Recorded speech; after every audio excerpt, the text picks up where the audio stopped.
Foundation. I'm Michelle Cordero, and this is Heritage Explains.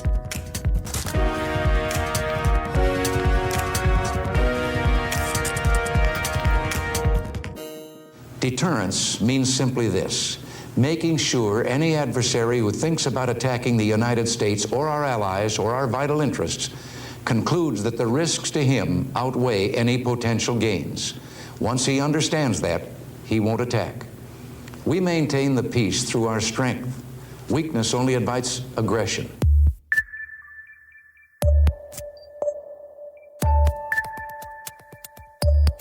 Stakes were high in the Cold War era, and the idea of nuclear war was very real and frightening.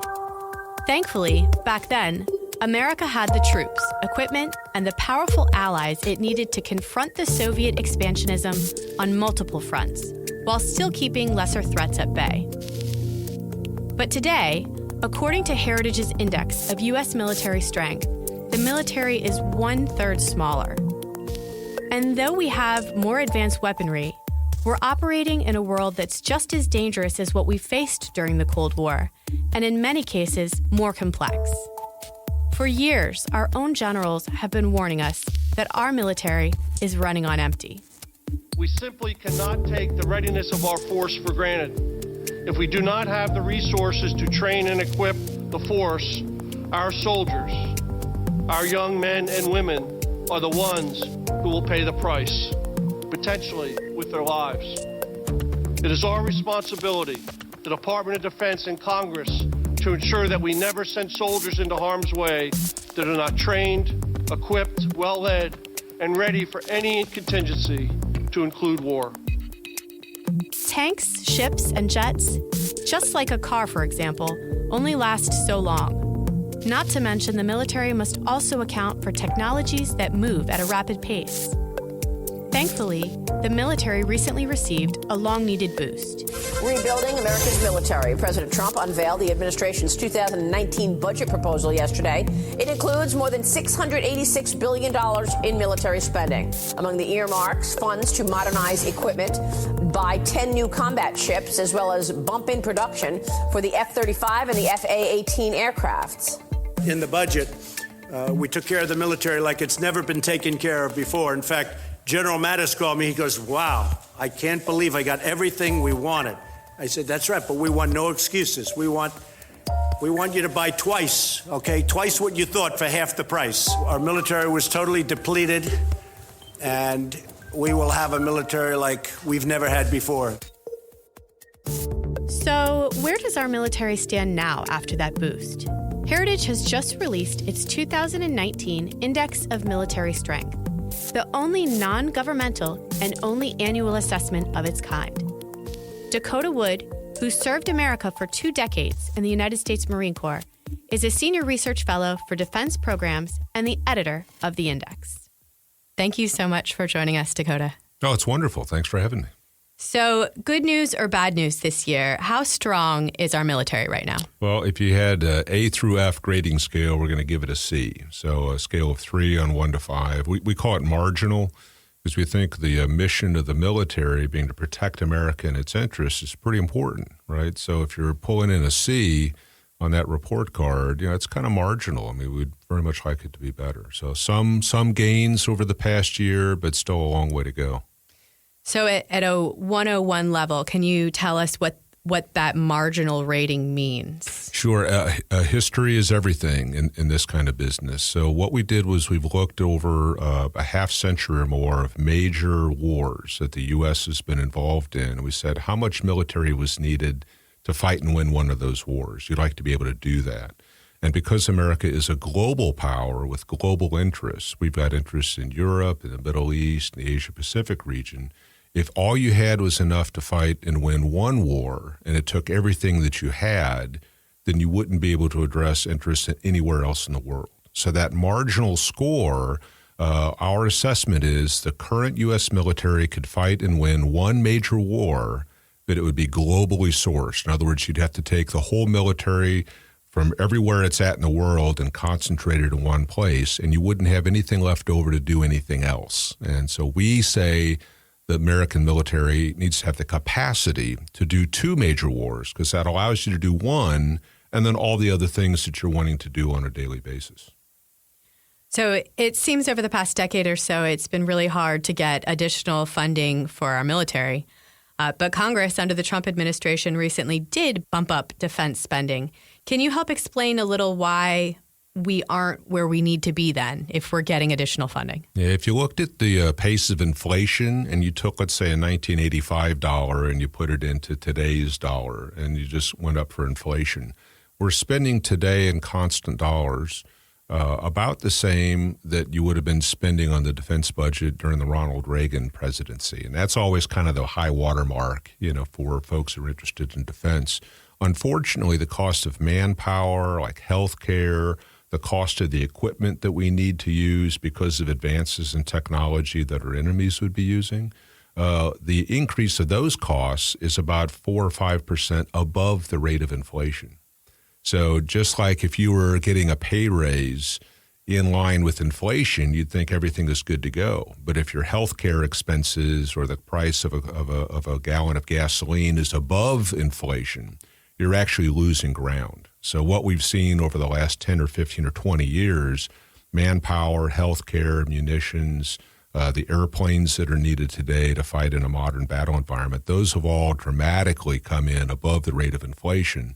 And so these additional expenditures you've talked about just haven't allowed us to keep pace with that. And we're actually losing ground over time. As you use the military, it's wearing things out. You need to replace them. And so these costs have been increasing over the last decade or two. So talking more a little bit about our country's history of defense spending. So you're saying there was a certain point during the Reagan administration when it seems to be where we're at pace with now, even though it's not equal. Are there highs and lows that we've experienced? Yeah, when we're in a big war. So when there's World War II, that the whole country's in, right? But Korea, Vietnam, Desert Storm, we ramp up in order to be able to win that war. As soon as the war is over, everybody wipes their brow and says, I want to get back to actual living. And so you see this dramatic decline in spending after these periods. So during the Cold War, because we were up against the Soviet Union on a global basis, there was kind of this rationale of kind of having some steady funding, to have the people and equipment, trained personnel in many places of the world. When the Soviet Union collapsed there toward the end of the 80s, early 90s, that was facilitated by Ronald Reagan saying the post-Vietnam military, which had really fallen into decline, we're going to build that back up so we've got a really strong force that buttresses our diplomatic initiatives and these other sorts of things. Soviet Union collapse, the happy decade of the 90s, there is no even near-peer competitor anywhere in the world. Then we had 9/11 that happened, and so that lack of expenditures during the 1990s, the military we had at kind of the bottom of that bathtub was thrown into constant combat operations, and it's been on an operational footing for the last 18 years. 17, 18 years. So lots of wear and tear. Lots of wear and tear. So even if you have an airplane flying over Afghanistan or Iraq or Syria, if it never drops a bomb on anybody, you're still flying the airplane. And airplanes are built for a certain number of flight hours, and then they're just done, right? So we've been flying these planes, sailing ships, deploying people, and it's wearing out the force. And the amount of funding we've applied against it just has not kept pace with the workload that we placed on the military. Made worse when we had the Budget Control Act in 2011. I don't know if the listeners may recall, but the idea was to find a little over $1 trillion in savings across the federal budget. And so the poison pill was, if you don't come into an agreement, you super committee from both parties, we're going to cut defense spending dramatically. And it's supposed to be so painful that it motivates you to find these other savings. So the super committee failed to find the savings. These intentionally injurious or painful cuts were applied to the military. At the same time, it's operationally employed in the Middle East and in South Asia. So it's had this double whammy of constantly being worked, and yet its funding has been cut pretty severely. It got so bad that both parties have had bipartisan budget agreements and bumped up funding in these kind of 2-year increments. But again, it's kind of to stem the bleeding, but not allowing them to really get healthy. Now, a little bit of a difference is we pulled out of Iraq. much reduced in Afghanistan. So there's a bit of breathing room, additional money that was made available in 2018, and then next year for 2019 is helping them to get a bit healthier in maintenance, readiness, replenishing munitions, bombs and bullets, those sorts of things. But that agreement comes to an end after 2019, and we go back to those really painful cuts. So it's going to require Congress to really search their hearts, I think, and decide what kind of military we need to have. So you've recently wrote that our military is facing challenges that are dramatically different than it's faced in the past. What are some of the major differences in the challenges that we face aside from budgeting and aging equipment? Right. So, a global competition against the Soviet Union up through the 80s and into the early 1990 timeframe. Nothing in the 1990s in terms of big competitors. And then it was just counter-terror operations and counterinsurgency operations post 9/11. And the last couple of years, you've seen Russia come back like gangbusters onto the global scene. You've seen China trying to use its wealth to really militarize its presence in the Asia-Pacific region. So Cold War days, we had one capital to deal with. That was Moscow. Today, you've got a very aggressive Russia. So you've got Moscow there again. You've got Beijing with China. They'll have a 350-ship fleet sailing the South China Sea and East China Sea here in just about 2 years. And you've got a nuclear North Korea, which didn't exist some years ago. And you also have Iran, which is sponsoring various terror groups in the Middle East and causing all kinds of mayhem. So it's a very complicated world in many parts, many different regions.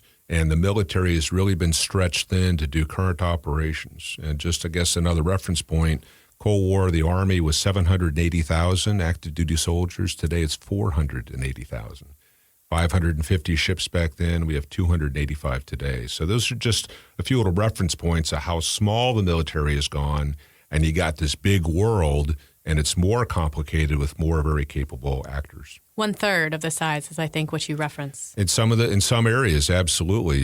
Just a year ago, only about a quarter of aircraft in the Marine Corps were even flyable. They've improved that now. It's about half, but still, half of your airplanes flyable, not even operationally available, right? So you've got the smaller military, 2/3 in some areas, trying to do the workload of a much larger military 20 years ago. And again, with these new technologies, unmanned systems, long-range precision-guided munitions, very sophisticated anti-air defensive systems, it requires modern equipment to deal with that. And yet the Abrams main battle tank was brought in the 1980s. The Marine Corps' AAV was brought in 1972. Average age of ships is in the 20s. The average age of an airplane in the Air Force is about 28 years. So it's old equipment. It's being used up on a regular basis, and the few people, relatively speaking, in the military having to shoulder this global burden. That's why we need the additional funding above inflation to get it healthy and to keep it healthy so we actually deter bad behavior and we don't actually have to go to war. So the index actually breaks down each branch of the military, how strong they are, and which branch is the weakest. Which one did the index find they're most worried about this year? Most worried would be the Marine Corps. All the Marines, soldiers, sailors, and airmen, they're doing great work. But if I need 100 people and I only have 60, it doesn't matter how good those folks are, they're still going to get worn out. So our weak rating on the Marine Corps really had to do with the capacity, the size of the service relative to the tasks we wanted to fulfill, and this old equipment. They're trying to modernize their air arm, but they don't have any new ground vehicles in inventory yet. The other three services are that marginal, that middle rating, and again, plagued by readiness problems. They just don't have the funding or the maintainers to repair equipment once it breaks. So when you've got broken equipment, you have less equipment that's operational, and then as you're using that more, it wears out faster. So this lack of capacity and lack of adequate money to keep things working really inhibits training and competence and confidence of the force that it knows that it can do what it's being called upon to do.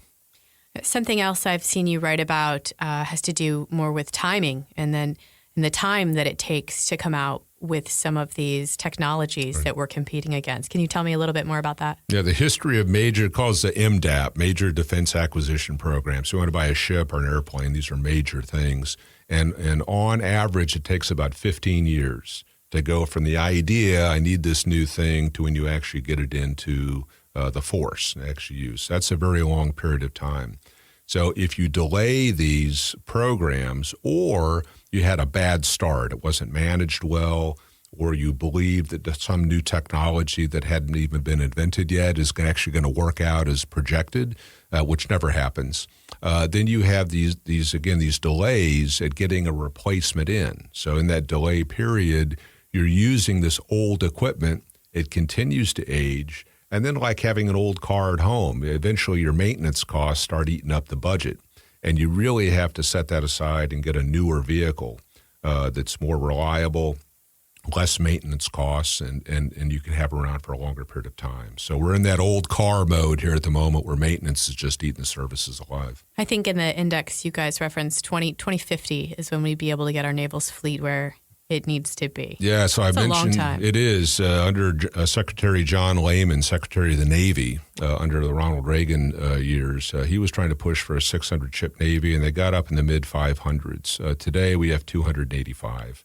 So the Navy has said to operate at some level of risk, but to be able to kind of handle the demands placed on it, they need a Navy of 355 ships. So that going from 285 to 355, and the number of shipyards we have and the availability of funding to actually build new ships, even the ones we have designs for, right? It's going to take until the 2035, 2040 timeframe or later to get to that 355-ship Navy.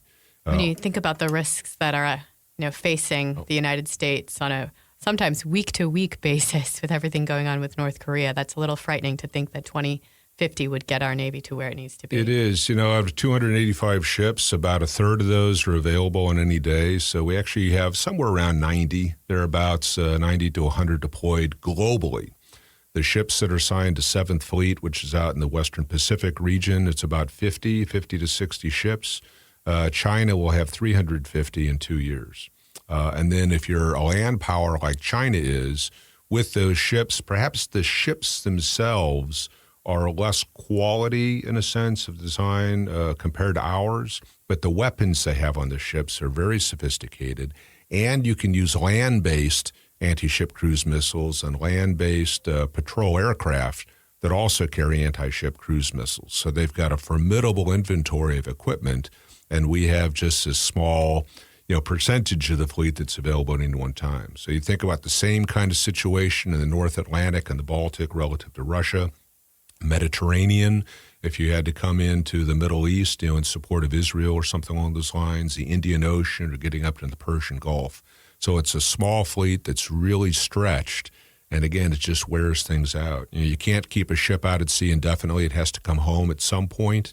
And when we have these extended deployments, when it does come home and you finally get it in the yards, it has a lot more repair than what had been the case otherwise. And so it stays in the repair yard longer. That means that the next ship in the line isn't getting into the repair yard, so its maintenance woes start to build up. So it's kind of this death spiral. And Secretary Mattis, along with the service chiefs, are trying to get that fixed. The additional funding, we've been able to make some progress, but not nearly enough to where we need to be. And again, capacity, a larger military is really needed. And again, that's just a call for more tax dollars. So it sounds like what you're kind of, to round out where we started and where we are now, is that we have to make sure that Congress has the passion and the people have the passion to keep the spending up where it needs to be, so that we're not in a place where we're scared and trying to catch up quickly. Yeah, it's like an investment plan for a family, right? Yeah. Or carrying insurance. What you're doing is making these investments against a future problem. And so when you've got a near-term problem, my car broke down, or I'd like to have some food on the table or something like that, usually the immediate needs push out future kinds of needs. In the world of military affairs, it takes a long time to grow a force, to train it, to build the equipment that we talked about. It just takes years to do that. So the longer you delay, when the conflict does happen, and it happens every 15 years or so, you think about World War II, Korea was 5 years later, Vietnam about 15 years later, 15 years after that or so was Desert Storm, another 10 or 15 for Iraqi freedom.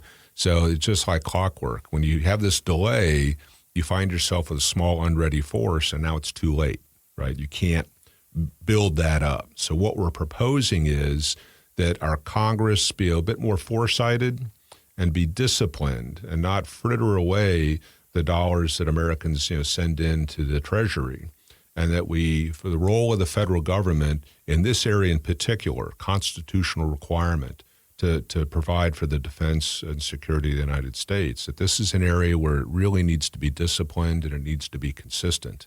And allowing these kind of short-term demands and all sorts of subsidies is really harming the future and long-term security and stability of the country. Thank you so much, Dakota. Really enjoyed it. Thanks. That's it for today's episode of Heritage Explains. I'll link to Heritage's new index in our show notes on iTunes and on heritage.org. Guys, when it comes to podcasts, liberals have cornered the market on highly produced explainers. Conservatives really need your support. Please jump on iTunes and leave a rating or a comment for Heritage Explains. It really does help. Thank you, and we'll be back next week with a new episode from my co-host, Tim Desher. Heritage Explains is produced by Michelle Cordero and Tim Desher, with editing by Thalia Rampersad. Want to learn how to podcast from some of the best in the business? Then you'll want to register for the Leadership Institute's Conservative Podcasting School on October 15th and 16th in Arlington, Virginia. The Heritage Foundation and the Daily Signal are proud sponsors of this event. Sign up today at leadershipinstitute.org. And as a listener of this podcast, you can get $10 off. Just use Book Club as the promo code. Can't make it in person? The training will also be streamed live. Again, it's leadershipinstitute.org.